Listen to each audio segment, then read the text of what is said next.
Now, uh, I want to make a cover. Oh, what's happening? Oh, it's still on camera. I want to make a cover for this overlocker, yeah? Now, this bit should stand up there, but obviously, when you're not using it, you can plop it down. So, basically, I am looking, remembering I got this bit at the back, I'm looking from front to back. I need at least, I'll add more on, but at least 13 inches this way. Then I'm going to go this way, leaving, you know, a bit of a gap, and take into account I got the end of these spools, because will put it away with spools on it. So I think I want 15 inches this way. Oh, I ought to write this down. I really ought to write this down. This is how I work when I'm working from scratch. I want a cover to fit this item. So I work around it with my tape measure and I jot down measurements. Now, those may not be final measurements because until I've sewn a little bit together when I'm creating, and then I, you know, test it on the machine and again and again and again until I come up with the final measurements, which I will post for you in this video at the beginning so that you know, if you're doing something that is of similar size to this, then you can use the measurements I've given you. It should fit your average Joe, unless you've got something that is really, you know, a lot bigger or what have you. But this is what I do, and this is me creating from scratch. There's no pattern. I am making my own template for this machine. This is folded in 4 creases in there. Sort them out in a minute. And I will put my top line on the top. Yeah, oh, I'm going to come in a bit because I'm not happy with that edge. I can't remember how I left this, so I'm going to do it. And I always check, even though I've got a line on it, I always check that it's not, you know, we're more or less alright everywhere. Get a cutter. First thing I'm going to do is do my knot. It gives me a really nice clean edge. Next thing I'm going to do, because according to what I wrote down on my little pad, the total width of my, well, what I want from to fit my overlocker is 16 inches. That's the most width I want. So I'm coming along here and I'm taking a 16-inch cut. I'm just cutting that. Put a stacks back. Get rid of that. Get rid of that. So now I got a strip that is 16 inches wide, and to test it, just in case I've made a terrible mistake, because this is a bit on the fly, I am going to put, never mind about front to back, but I am putting this on, remembering, moving it over a bit more, remembering, which you can't see from there, so I'm going to turn it around, remembering that from there to here, but it has to take into account that coming down, 16 inches is wide enough, so that's what I've made it. Yeah, 16 inches. Whoa. Get rid of that again. So that's 16 inches wide. Now, it's, you know, a lot more than that long because it is width of fabric. Can't believe that. I just laid this out on a piece of batting, the same as I used before for the other cover, because I am making these to match. Then I used my electric scissors and just roughly cut round the outside, which gives me, you know, a little overlap, because I am going to do a certain amount of a little bit of quilting on this, so I want the overlap for the minute. Next thing I need to do is to cut out the backing fabric for this as well.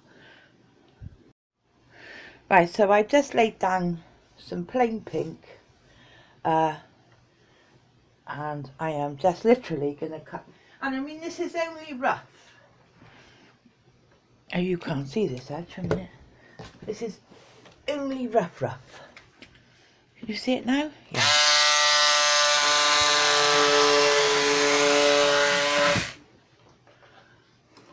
Okay.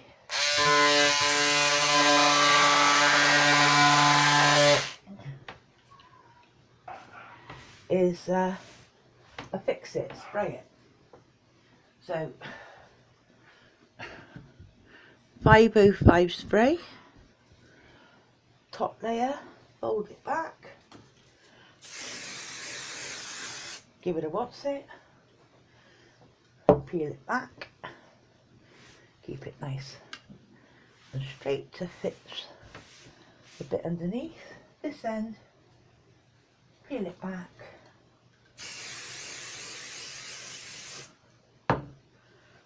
peel it back over, lay it down, smooth it out from the middle. Like those two are stuck, same with the back now.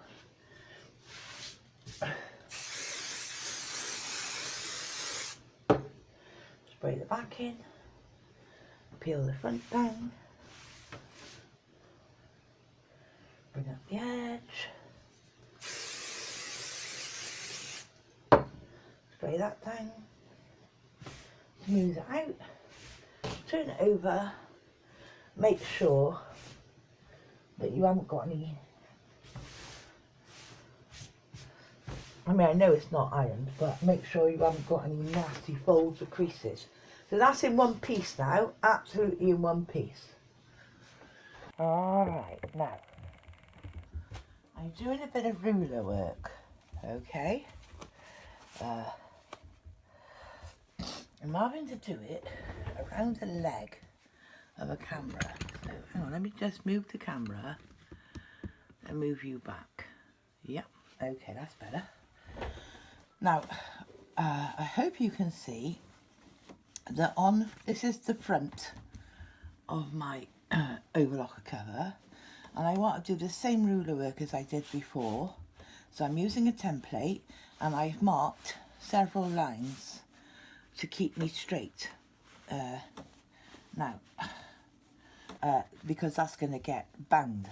So I'm coming in, so I start with a full heart. Alright, I've got my mark on my heart here on that top line, and my bottom mark here on this line, yeah? And I've also got a mark on this middle line. That's what's helping me at the moment. So I've set my machine up for ruler work. So here we go. Let's just see what happens. I'm using my foot control. It will hopefully stop. Yeah, now here I would pull it up and pull at the bottom of the thread to be able to tie it in. This is not an important project in as much as it's not, you know, this is just my quilt, just my sewing top, so I'm not that worried about that. So moving on from there, I'm going to knock my speed down a bit, and I'm just going to hold the ruler foot, as you can see, is a big fat thing, and keep an even stitch around the outside. So now, as you can see, I'm sewing this using a template, ruler work they call it, and I'm doing it to match my original cover for my little sewing machine. So although this is going on in the background, naturally I'm choosing to do things the way that I want my own work to look. But the important part is, at some stage now, you have to be able to quilt or attach the front, the wadding and the back all together, all in one piece. Now, to start off with, between the pink and the white, the intermediate white in the middle, you would sew in the ditch. So that's 2 lines straight across, sew in between the colours as closely as you can within the ditch of the seam. So that holds that third down. But you will need to find some way. Now, whether you do a crisscross, draw it with a ruler so that you're just following lines, whether you do a crisscross or straight up and down vertical lines, but somehow you need to attach the pink fabric to, or on mine, the front fabric to the wadding and the back fabric behind. Otherwise, it's all going to be loose and floppy and it won't stay together. It doesn't have to be anything marvellous. It doesn't have to be anything fancy. You could, instead of just doing straight stitch on the ruler lines that you might draw, you could do a fancy stitch that you may have on your machine, what they call an heirloom stitch. You may use a fancy stitch and do lines in that fashion, but one way or another you do need to attach the front to the back. Okay, quick recap. So overlock a cover, I did my hearts, I did my things in the middle, and I haven't done anything on the back. The next thing I did was go around all the outside and do a very small, less than a 1/4 inch zigzag to bind the 2 edges together. I put up the correct measurements now, and the next thing we need to do before we move anywhere further, I'm going to fold that in half for a minute, is to do the pockets. I cut one at 6, I cut it down to 6 inches. Okay, and I've done another at call it 5, yeah, call it 5. And obviously I cut these right in the beginning. If you go to the first video, I cut these at the same time out of the width of the 16 that we had. Now, if I put this right on the edge of that 16 now, you can see it kind of is a bit bigger, yeah? Now, that's the effect of quilting. It does shrink things in slightly, but I'm not going to worry about that, and I'm going to use that as my template. So let me just get this out of the way, bring these back, and get over some. So I brought over some interfacing. This particular one, it's not branded. I got it off of Amazon as usual. I buy things off the bulk, so it came, I don't know, I think I bought 2 meters, so it came in a bag like this, okay? And this is a piece that I cut off before and a bit left over, so this is big enough for what I want. But this is, they call it heavyweight iron-on fabric interfacing.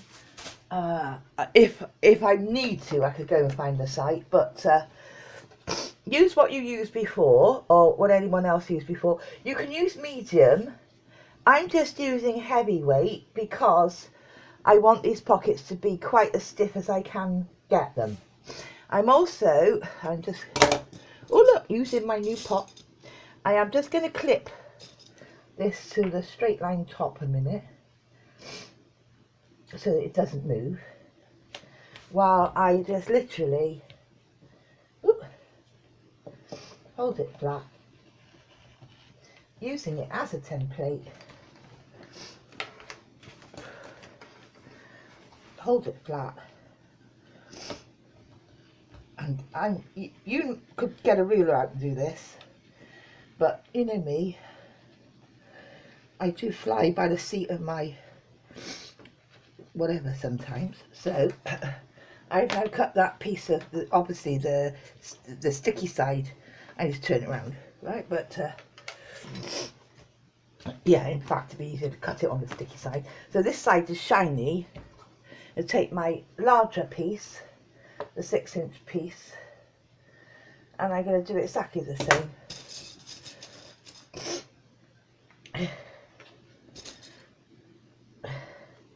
You've got to remember, girls, I've been doing this for a long time. So if you do not feel safe, get a ruler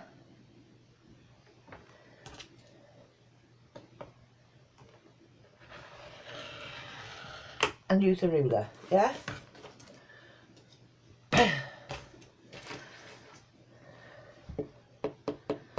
Don't do as I do and then wobble over everywhere and cut your fabric.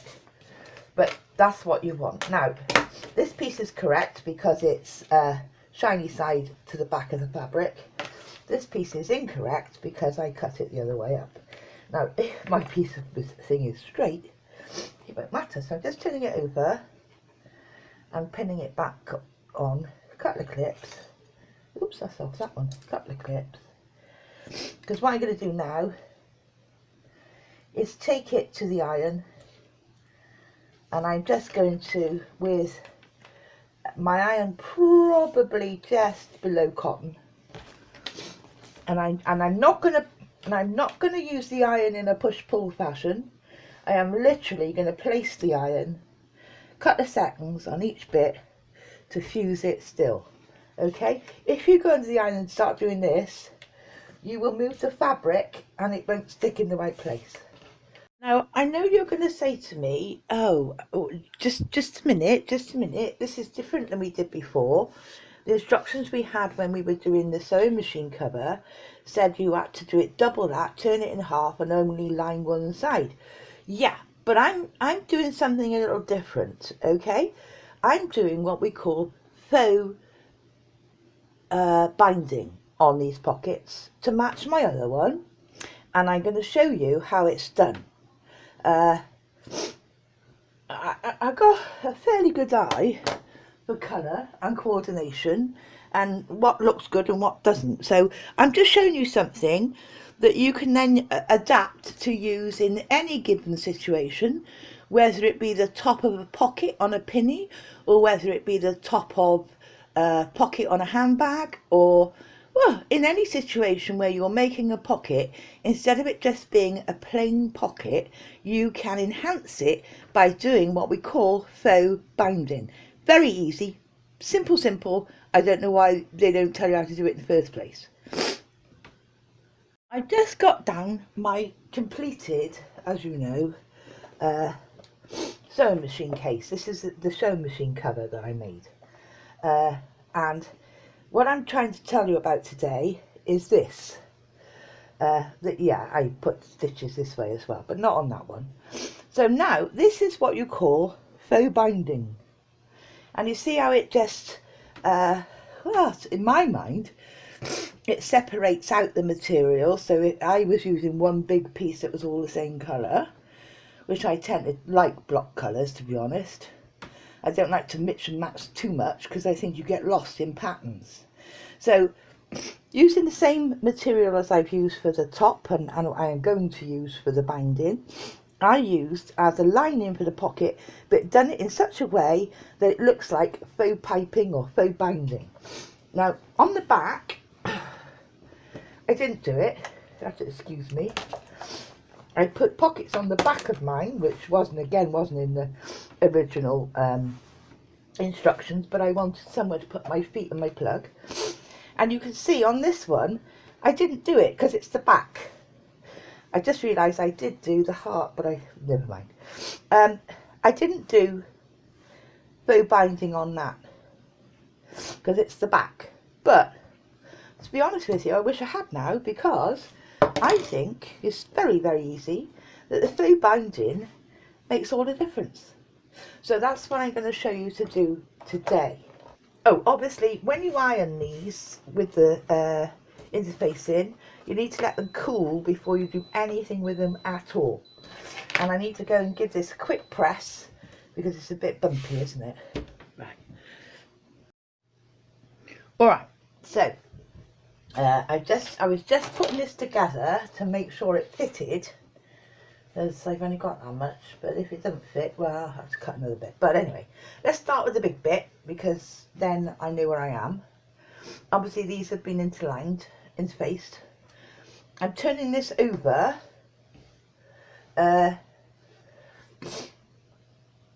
no, I'm not. Have a think, Jacqueline. Right, I'm leaving that the right way up, and I'm going to put down, this is the bigger pocket, which I probably will put at the back of my project, to take the plugs and what have you. The thing is with, and I'm going to just pin it down with these. The thing is with a, oh, there's people going boom boom to me now. With a overlocker cover, you don't need the same pockets that you would need, all, you know, as many pockets then, let's put it that way, as you would need with a sewing machine cover, because when you're overlocking, you either stop, start, or cut it off. So there's not a lot. But this deeper back pocket, I want to use to keep my plug and my foot control paddling in the same way as I did before. But here's the difference. And I'm going to turn this round, hopefully. I'm putting it the right way together so I can keep it together, because pretty sides facing, so I can sew it that way. And then I want to cut the lining to give us this bow at the top. I want to cut the lining of the pocket, which is going to show through, 1/2 inch bigger. Now this is my difficulty, having pinned it. How do I get the let's put it back. How do I get the 1/2 inch measure? Well, there it is. I'm resting on my clips, my best judgment. I'm looking at the 1/2 inch line on the outside of my ruler, yeah? Oopie doopie doo. Trying to keep my pressure on it. That's the important thing with the ruler. Keep your pressure on it so the ruler doesn't move. And then double check it again before you cut. And I'm cutting that 1/2 inch, yeah? So boomty boomty boomty boomty boomty boom. See? 1/2 inch longer. And on the ends, well, you can do it with the ruler. On the ends, doesn't matter. It's going to be the same size. So that's me in it. You could fight with a ruler.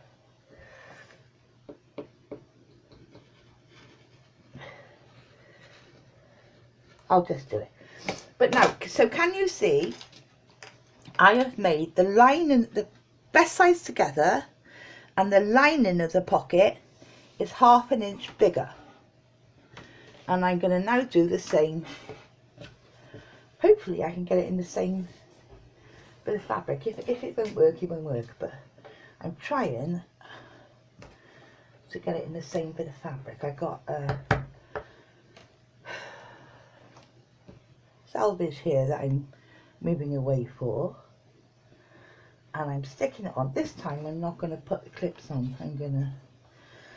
I'm just gonna, oh, you know, I do live on the edge. I do. So I end up with 5 children. I live on the edge. No, I wanted them all. I wanted every single one of them.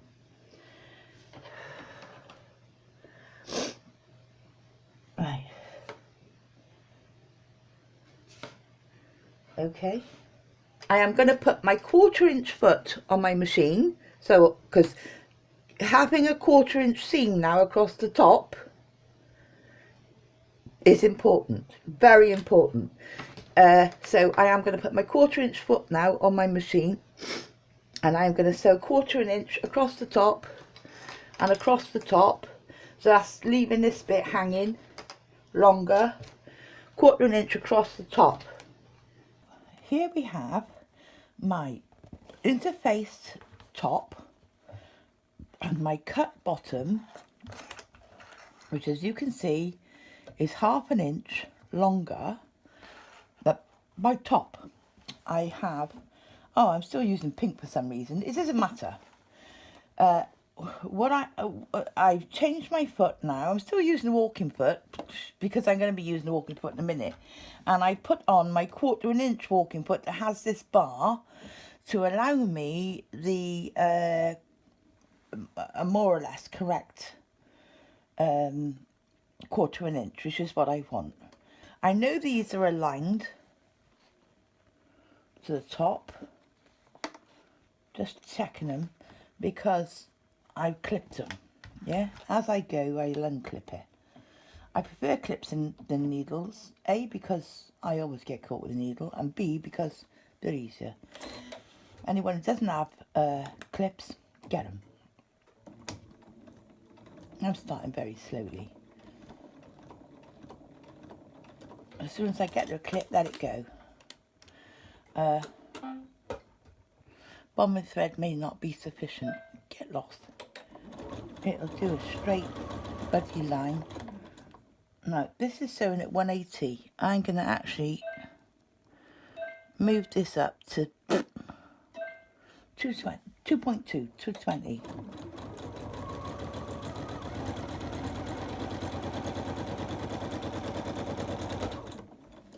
I'm going to get to my next clip, let it go. Keeping it against my bar as you would. I mean, you don't have to use a walking foot for this because it's quite simple flat material, but I'm not taking my walking foot off because I know I am going to need it in the next process. So rather than go through all that, I just put a walking foot with my 1/4 inch on. So I've simply sewn that. Can you see? It's a simple 1/4 inch under the thingy. And I'm going to do exactly the same. Take my thread to the back, put it under my needle, keeping everything as I can. Now what we're going to do is we're going to iron these, and I'm going to show you me ironing these, because when that comes down and meets the bottom, yay, it's going to leave us this faux piping. It's going to fit at the bottom, more or less. Remember, we got 1/4 inch that is going to get trapped, and I haven't ironed it yet. We got 1/4 inch that's going to get trapped by the bottom lining anyway, but it's going to leave us our faux piping or faux binding. On my ironing board now, this is the larger pocket. I'm just bringing the seam down to the bottom where I want it to be, and with my fingers I'm just pressing out the top, just with my fingers, and then I'm going to swap it over. Yep, and it's right. So from the back, bringing this lining of the pocket down to meet the bottom of the original pocket, then I am putting my iron across the seam once. Now, it's not to worry, because the bottom of our project, we got a 1/4 inch grace, which is going to take up with the binding. Yeah, and you can almost see, I can see, well, I got a good eye because I've done this a lot, right? Doing it one more time. Then I'm going to look at the top and say, yeah, in your eyes, my eyes, that is a perfectly good seam. Now, call me a bit, well, call me anything you like, but I'm not trusting that 1/4 inch foot, because I know it's not entirely same thing all the way along. So I am now getting back out my open toe foot, and I am releasing that 1/4 inch foot with the bar, and I'm just quickly popping on my, there we are. Let me come up and in.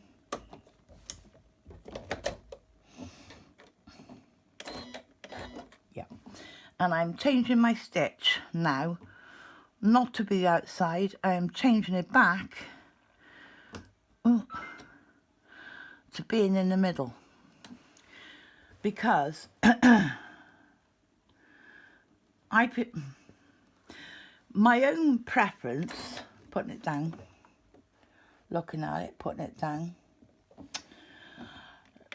lowering the needle. See how far over that was? See how far over that was? Take the needle back up, moving it, putting it down. Now that's where I want to be, because this is my own preference and you can do it the way you want to. I want to sew in the ditch. I've done a few stitches and I'm going to widen it to 3. So the stitch length is now 3, right? And I would prefer, not as fast as that, but I would prefer my own eye to understitch that.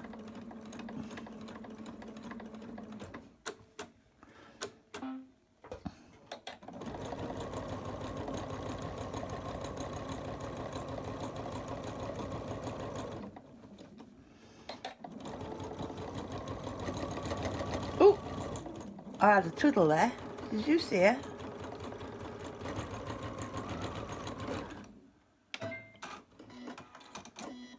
I'll show you that. So all the way along, brilliant. And there, look, I had a little twiddle, but nobody is going to see that tiny twiddle. But that is now sewn and will not move.